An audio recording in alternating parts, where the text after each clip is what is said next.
Hey everybody, welcome back to Old Man, Old School and a Cat. My name's Lance, this is Rogue, and I'm holding him because he's been a holy terror.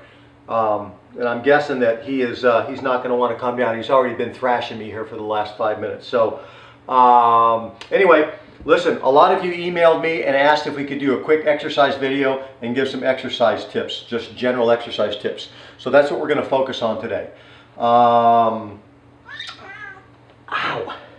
So, couple of things. Thanks again for the feedback that we got from last week. I'm just waiting for him to get me again. If you would go in and join the YouTube channel so they don't have to keep sending messages out to let you guys know when new videos come out. And we're going to do something new.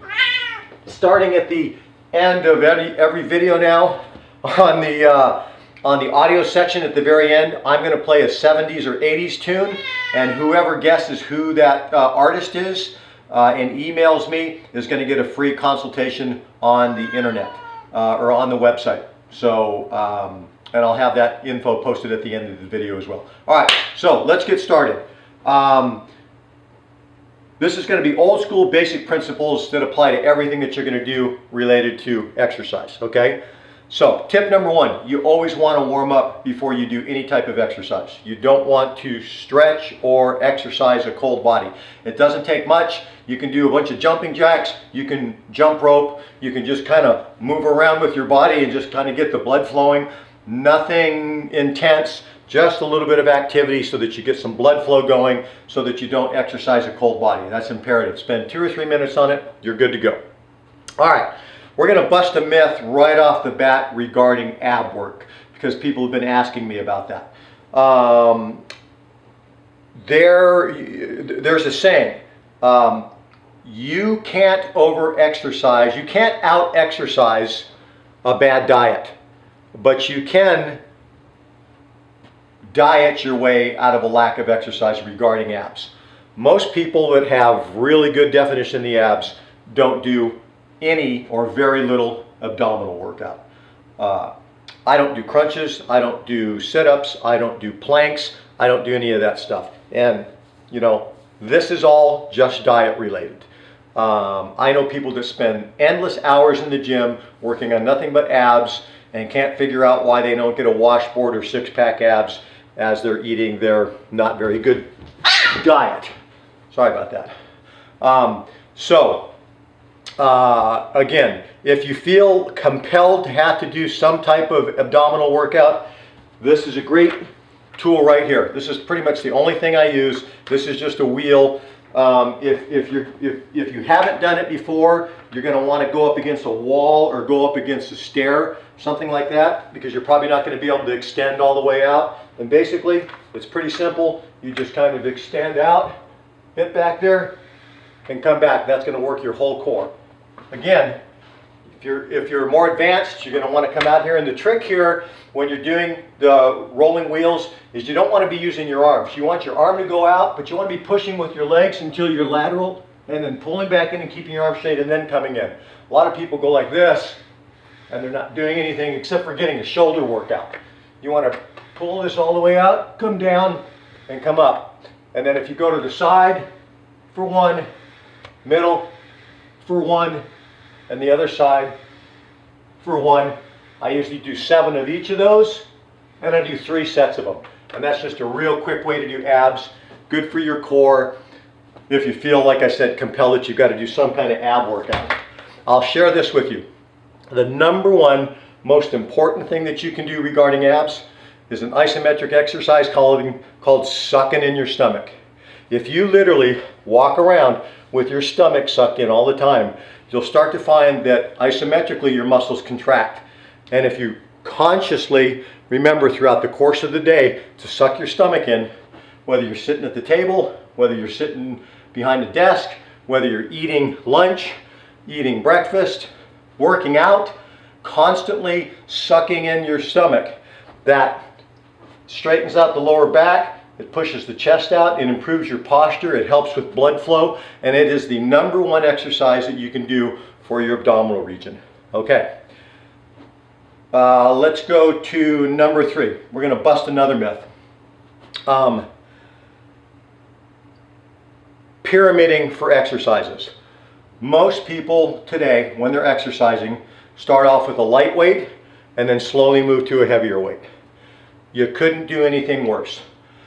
It makes no sense at all to start light, work heavier, then work heavier again, and by the time you get to your 3rd or 4th repetition or set, you're maxing out with weight, you're already fatigued from the prior exercises of lower weight. It's an opportunity for you to hurt yourself or to strain yourself or to get injured and to not be able to efficiently lift as much weight as you can because you've already done 2 or 3 or 4 exercises. Everything that you do should be a reverse pyramid. So your first exercise, once you've done a basic warm-up, and that's important, no matter what body part you're doing, you should always initially do a basic warm-up. Aside from your jumping jacks or whatever to get blood flow going, you want to do, if you're going to jump right into bench press and that's going to be your first, do just a couple of really light bench presses, 5 or 6, just to get the muscle movement and a little bit of range of motion. And then the very next set that you're going to do is basically going to be whatever you can do at your maximum repetition. So everything you do, like I said, should be reverse pyramids. And those should be done in basic sets of, you want every exercise that you do to typically have your first one be a set of 7, your second one be a set of 10, your third one be a set of 12. And so the first set of 7 is at the most maximum weight you can get to barely get that 7th one out. The second set you want to get 10, so you might have to take 5% or 10% of that weight off so that on that 10th one you're barely finishing on that last rep. And then third set you're going to take another 5 or 10% off so that you're barely getting that 12th one. And again, in between each one of those exercises you want a 1-minute rest. And then once you've finished that body group, then you take a 3-minute rest until you go to your next body part. So if you're going to do 3 different exercises for the chest, finish those, and before you move on to the next chest exercise, you're going to wait 3 minutes. Okay, and that remains true throughout the course of all your workouts, no matter what you're doing. Let's talk about 2-1s. You see people, the majority of people, when they're doing exercises, are going down slow and steady and coming up either at about the same speed or sometimes even faster. Okay, that is not something that you want to do. That builds what's called slow twitch muscle fiber, very short, thick, fibrous, slow reacting muscle fiber. You want to do everything just the opposite. On any of the routines or exercises you're doing on the resistance, you want to explode on that part of the movement. So if you're doing curls, for example, you're going to grab the curl bar, do your first set, and you're going to come up as quickly as you can, exploding into the movement, really, you know, trying to engage the muscle group that you're utilizing, and then down twice as long. That's why it's called a 2-1. So if it's a tricep extension, you're going to explode down and come up twice as long. So it should always take you twice as long to come back to your starting point as it does for you to explode against the resistance. Again, you do that for every exercise, no matter whether it's bench press, biceps, triceps, shoulders, back. It all works exactly the same. You want to build quick twitch muscle, which is what that does. Quick twitch muscle is longer, leaner, fibrous muscle that reacts and is much more quick to respond in the body. You know, if you've ever seen a bodybuilder that's a big old bulky guy, you know, if he's going to throw a punch, he telegraphs it for 5 minutes and you know it's coming. You don't want that. You want to maintain your speed and your agility and yet still be able to put some size on, and you'll get that by utilizing that technique and building quick twitch muscle fiber. Okay, another tip. Always make sure that you work adjacent body areas, okay? I've seen people in the gym that they start with bench press and they do 3 sets of whatever, and then their next set of routines is the quads, and then they move from quads back up to shoulders. Bad, bad, bad, bad, bad. You do not want to do that. The reason being is that when you're working a muscle group, you want blood flow to the area. Blood flow is what oxygenates the muscles, brings obviously oxygen to the muscles so that you've got the ability to work the muscle harder, okay? So if you're doing bench press, it takes a little bit of time for the majority of your blood flow to get to the chest area, and so you're wanting to keep it in that chest area while you do that routine. If you stop and go to legs or something that's not adjacent to that, by the time that blood flow moves from up here to down here, you're already done with that part of the exercise routine. No blood flow got there, no oxygenation of the muscles took place, so you've defeated the purpose. And then you're moving back to another area. So if you're going to work several different muscle groups, keep them in adjacent areas. Do chest and shoulders. Do shoulders and bis, shoulders and tris and bis, back and shoulders, okay? So just remember that. Always work adjacent muscle areas. Here's something that just drives me crazy. I don't know where this came from. I see it all the time. Don't ever mix cardio with weightlifting. Let me ask you a question. Would you ever consider in the middle of your tennis match or your racquetball game to stop in the middle of a game and do a set of dumbbell curls or a set of squats? Of course not. It's ridiculous. Why would you interrupt your weightlifting training for cardio? People think that they're killing two birds with one stone. You're not. You're just killing both workouts and you're not getting anything from it. Pick one. And if you can't decide which one to pick, pick the exercise routine. You're going to get more out of it. Get rid of the pink weights, okay? Working out with weights should be intense. You should be maximizing the amount of weight that you can lift.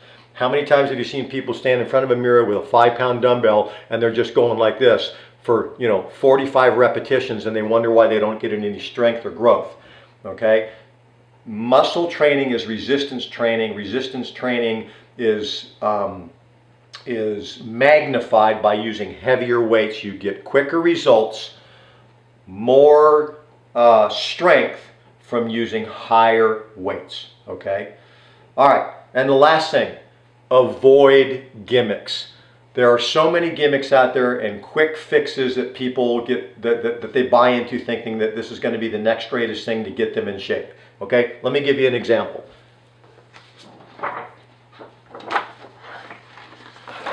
You guys remember this? Okay. Use your intuition and your common sense. Is there anything armed with that that makes this look like it's a good idea? No. The only thing that worked for that was airbrush and probably liposuction. Okay? And it put a lot of money into her bank account. Things like this, these types of fads, do not work. Here's another one. Remember this? Tony Little and the Gazelle? Is there anything armed with intuition and common sense that looks like that's a good idea? Other than the smile and the matching outfit, which I admit is compelling, this doesn't work. How about this one for some of you that are my age? Remember Body by Jake? Nobody wants Jake's body. Unless you're Herman Munster or Lurch from the Addams Family, nobody's looking to look like Jake. Don't buy into crazy fads that don't produce anything. All right, so let's get to a basic, quick exercise routine. You guys ask me for something that you can do, like you're on vacation, don't have access to a whole bunch of weights or a gym or something like that. So this is something that I personally do. If I'm out somewhere traveling and I don't have access to a gym, I bring two things. I bring a heavy-duty black band and then the next step down, which is a yellow band. That's it. You can get one of these right here. This is just a door jamb. This goes in the top of a door or down at the bottom of a door. If you don't have something like a railing or something that you can use to wrap these around, you can buy one of these for about $4 and you can run your bands through this and you can use it from the top of a door or the lower portion of a door. But it's pretty easy to get creative to use these things on pretty much anything. So I'm just going to show you guys some quick routines that you can do following the tips and the principles that we just talked about, okay? And you want to make sure that when you're doing your exercise routine, you follow those, all right? So I usually typically start with bench press, okay? And if we're going to do something like that with these bands, you're going to just find something that you can wrap it around with. And remember, when you're using bands for resistance, obviously the further you are away or the more you're stretching the bands, the higher the resistance. It's not like lifting weights. It's got a constant resistance to it. Obviously bands start out a little bit easier and get more difficult as you get towards the end of the exercise. So keeping that in mind, you still want to use the principles where you're using 2 ones. You want to make sure that you're exploding on the resistance and coming back twice as long. And then you want to make sure that you're utilizing the sets where you're doing 1 minute rest in between, 3 minutes between each exercise, and sucking that stomach in. Remember, constantly sucking the stomach in. So for bench press, again, just like you're on a bench press, feel, push yourself out to see where you've got to be, and you want to come straight out. Boom. Explode. Back 1, 2. Explode. Back 1, 2. 2. And just like weights, you're going to do your first set of 7. Okay?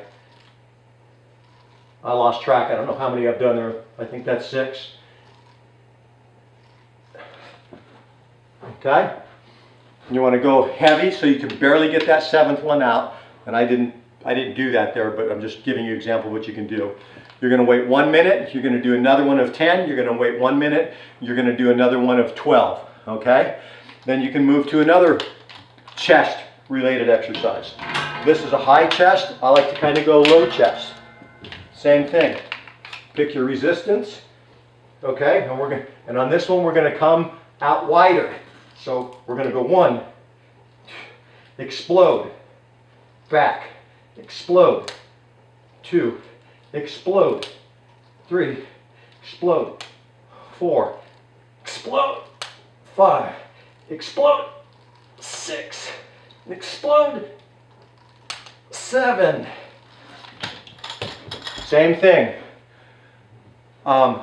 Using the same principles, 2 to 1s and 7, 10, 12. You're going to do your next set, and you can do, you can do as many different ones as you like for each muscle group, but I typically like to use about 3 or 4 exercises. Sometimes just regular, I'll throw in just regular push-ups, or maybe something like this where you go down, up, down, up. Again, you can get creative with whatever types of exercises that you want to do. Typically after I do chest, I'm going to move to an adjacent body part, which is back. Okay? So let's start with a high back. Same principle. Come back, drop to the floor, start in a horizontal position, and just come straight back. 1. Explode on the resistance, twice as long to get back. Explode on the resistance, like so.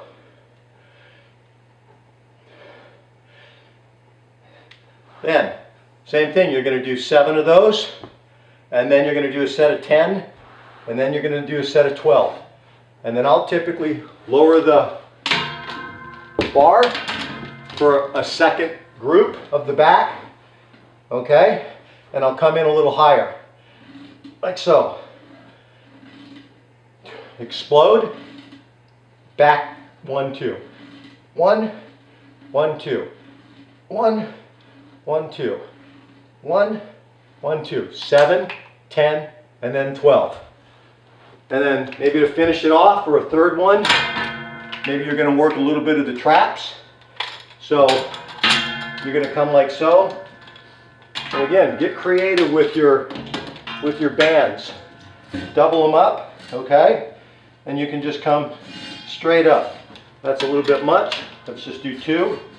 And you can come straight up.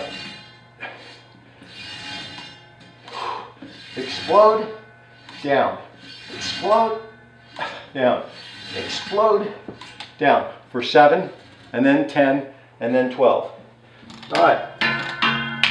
And I'm just kind of giving you the Reader's Digest, just blowing through these really quick just to give you guys an idea of what you can do. Let's move to shoulders. Shoulders are great exercises with bands. Again, you choose your resistance here by how far you're going to spread your legs. So you're going to make sure that they're even. You're going to come up, and you're going to just come straight up in the shoulders. 1, explode. Okay, going to finish up with squats. Pick your resistance. Going to bend down, get these up, boom, explode, down, explode, down, up. Totally burns. Totally burns. Okay, so anyway, guys, I'm not going to go through every exercise you can do. There's as many as you can do as you can creatively think about. There's lots to do. Get on the internet if you want to see them. Most importantly, though, follow those principles. Remember, always do 2 ones. Always do 7, 10, and 12. Always go 1 minute between, 3 minute between exercises. Always keep your stomach sucked in. Okay? Don't mix cardio with weights, and avoid gimmicks. Thanks again for being with me. Next video is going to be about supplementation because a bunch of you reached out, so I'm going to do one on supplementation. Don't forget to try and guess the who's singing the song at the end, and we'll see you soon. Aloha.